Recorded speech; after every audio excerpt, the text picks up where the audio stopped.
Hello all you out there in YouTube land, this is Translator10 and I'm back with another action figure review.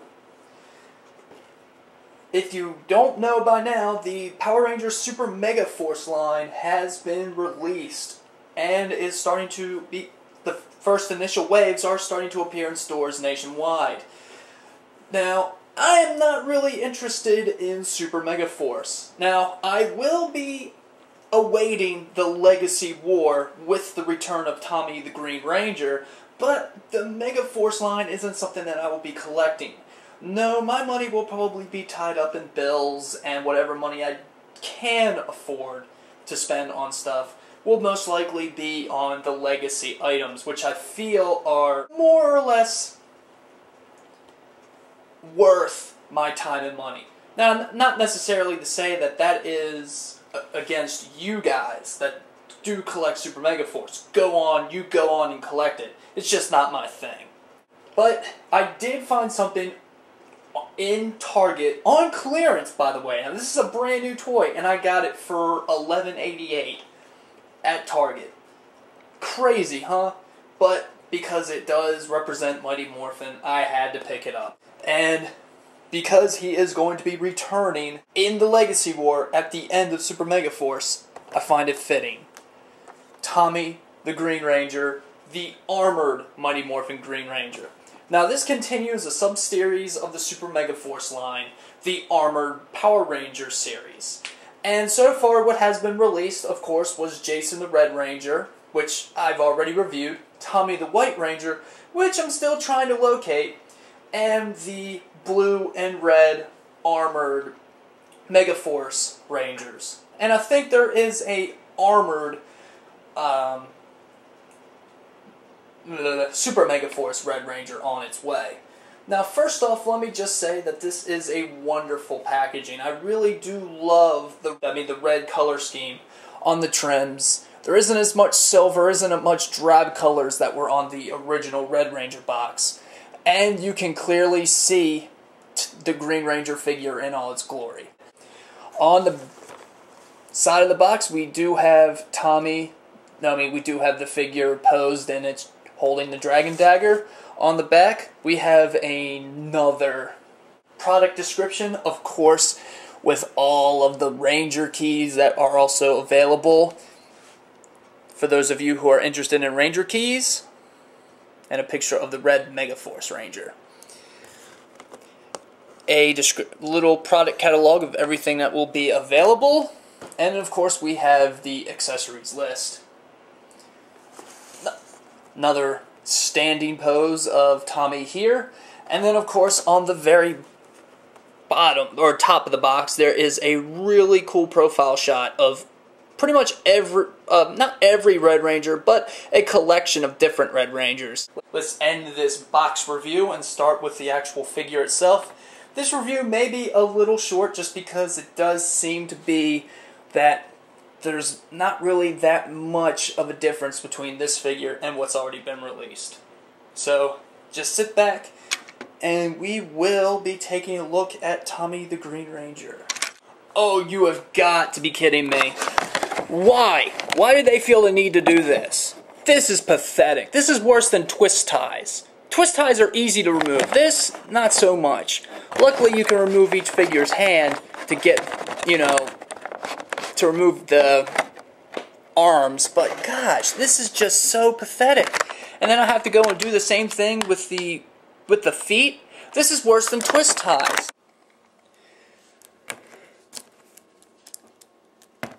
And here is Green Ranger.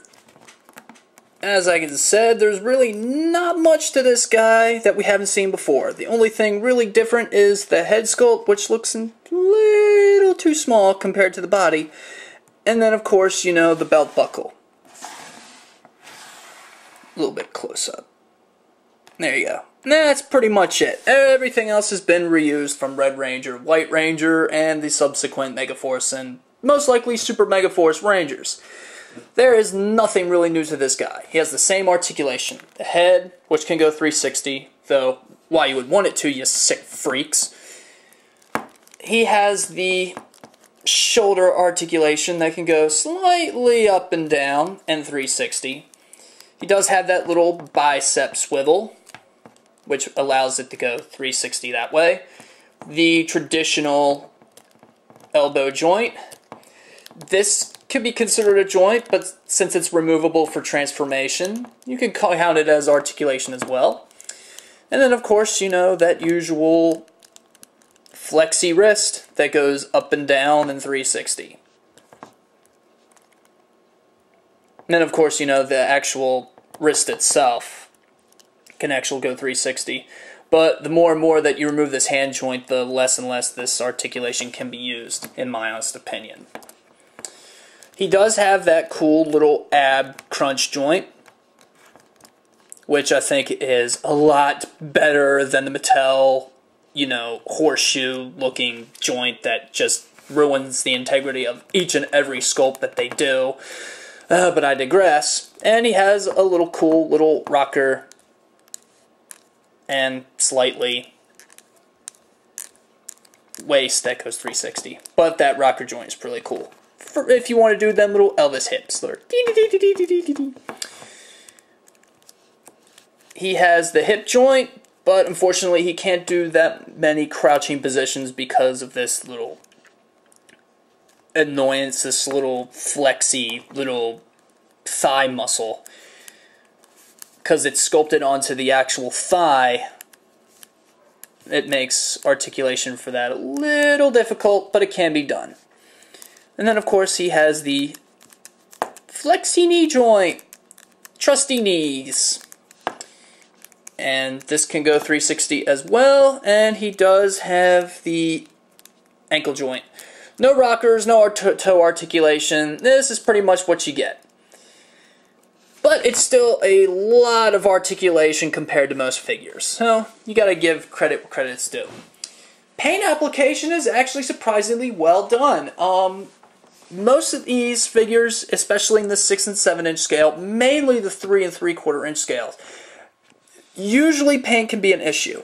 But here, everything is neat. It's applied very neatly. I don't see hardly any transfers. It looks like the green triangles were typographed, as well as the gold band. Everything is really, really neat. Doesn't seem to be any transfers anywhere that I can tell. The colors of the paint really do match the colors of the body. There doesn't seem to be any real color clashing, except for maybe the... And it's not really all that apparent on Green Ranger as it was with Red, but there are different colors and qualities of plastics used in the limbs compared to the torso. It really does make it a little bit shinier compared to the duller finish of the limbs. But really, that's my only takeaway from the colors and the paints. That's it. Even the little red diamond is painted well. The eyes aren't painted. There doesn't seem to be any real clashing anywhere. No real...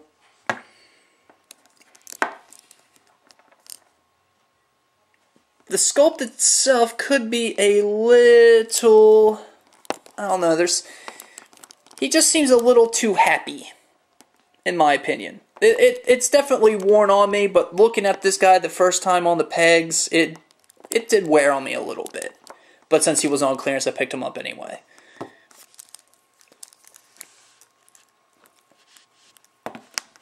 And so that's Green Ranger in his naked form. Now let's go ahead and make him into his armored mode. And for the armored mode, he comes with all these accessories, starting with the shield. It is the same exact shield with Red Ranger. There has been no real changes to it whatsoever. If there are any changes, they're very subtle, maybe on that front piece here.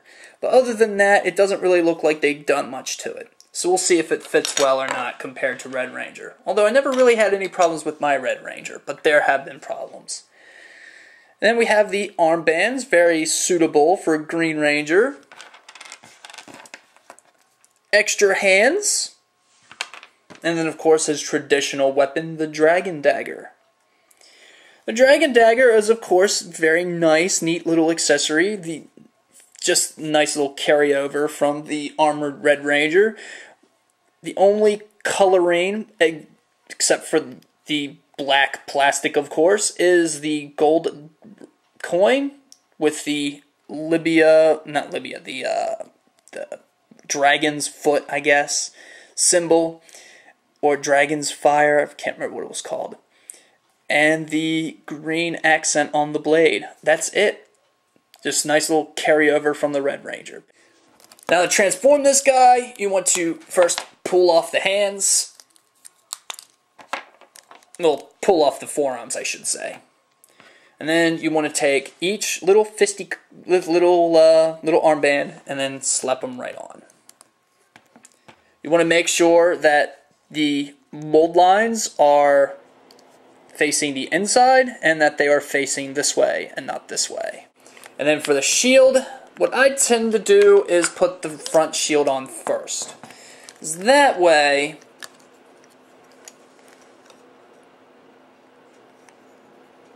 no, stupid. No, you want to go ahead and put the back shield on first.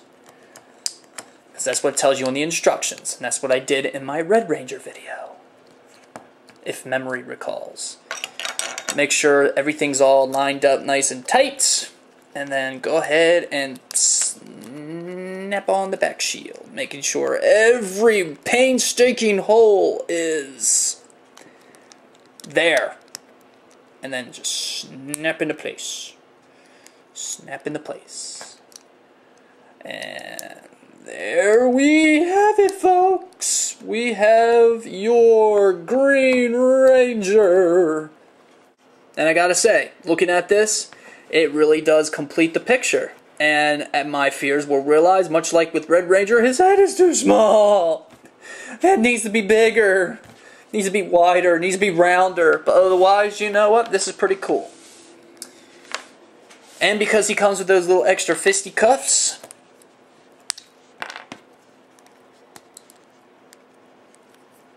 for some reason I always have a problem with the left hand. The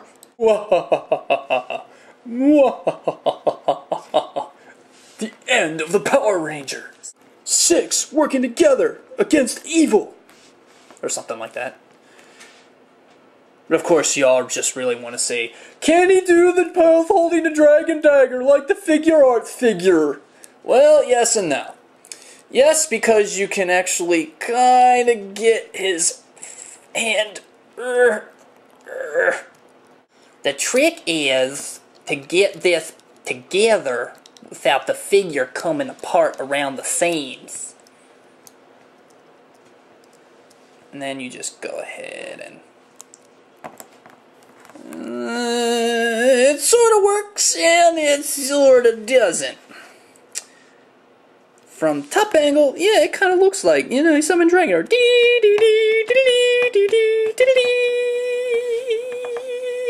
solo. And other times it just looks like a big floppy mess. If you really want a figure that is going to do the dragon dagger, you know, Dragon Zord summons very well, then you're going to want the figure arts figure. But if you just want a cheap alternative that you can remove the shield and do all these really cool, crazy things, this figure is probably for you. And for all those Green Ranger completists that must have everything Green Ranger, then of course this is going to be a must for you. And because I just really want to, let's bring Red Ranger out. Armored Red Ranger, except sans the armor, because Green Ranger's got the armor, of course. And because I just only need to use him as just a quick comparison. And as you can tell, they do look nice together. They compare and complement each other well. And as you actually can see, the helmets actually are, you know, just a little slightly bigger. You can see Green Ranger's helmet is a little larger than Red Ranger's. So at least they kind of did something with a bigger helmet. But other than that, yeah, their heads are still a little too small. Plus, the only reason why I brought them out is because those of you who know Sentai, or for those of you who played the Sega Genesis video game, I just really wanted to do this. And really, I don't care if it's in the wrong position or not, I just wanted to do this. Brothers reunited. following Super Sentai, of course. Or, a newly formed partnership has been reached. Jason and Tommy. And for all of you sickos out there, not going there. Like I said, this figure is popping up in stores all across America, and if your Target stores have not, repeat, have not taken their Power Rangers Armored series off of clearance, you can snag a Green Ranger off of clearance for almost next to nothing. Might not be as super realistic and ultra posable like the figure arts are, but this very over-muscular stylized figures is, you know, kind of like a throwback to the 1990s and the current way of thinking. Plus, it's a really, really cool figure and would look great in anyone's collection.